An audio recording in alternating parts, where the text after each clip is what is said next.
Time now for Night Court. The House of Representatives in the Oklahoma State Capitol forced into a lockdown Wednesday when Black Lives Matter protesters staged a demonstration and sparked heated confrontations in the gallery.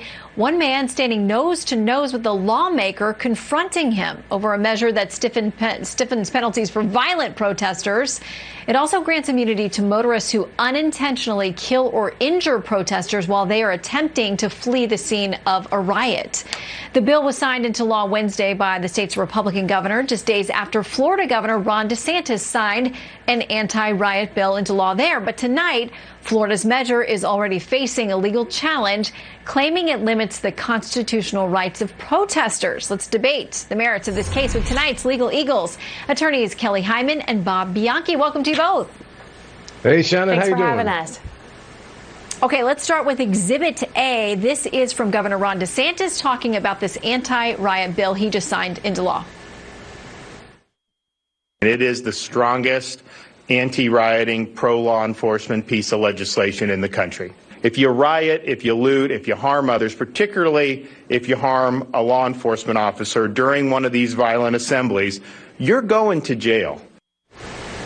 All right, Kelly, not saying you can't protest. What he said there was, if you're violent, if you're looting, we're going to crack down on you. What's wrong with that?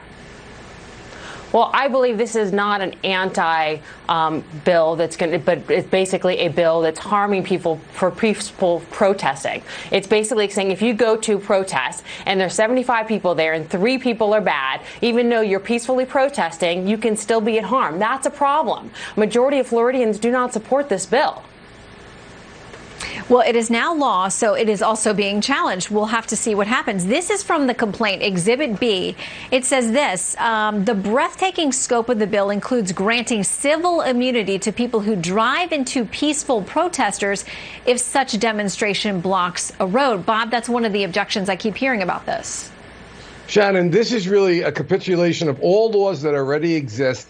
And essentially, they're giving it enhanced penalties, and they're giving an affirmative defense, they call it, under that circumstance. So in other words, if you are rioting, not peacefully protesting, rioting, and you are committing an assault on a police officer or a burglary or great bodily harm to somebody else, or if you as a rioter gets injured, then you're not going to be able to have a lawsuit. That's really not much different than what they call comparative negligence that we have right now. And I'll go one step further. I actually think that this law does something in favor of protesters. Your right to peacefully protest is enshrined in our Constitution, but the right to commit violence and deface property and tear down monuments and injure people is not. The Brandenburg Court of the United States Supreme Court said that that is not protected free speech, and we need to have laws like this so that the protesters can go out there and peaceably protest without having to worry about people rioting and harming them and their families that are trying to put a message forward in a proper, professional, and peaceful way. It actually helps the protesters.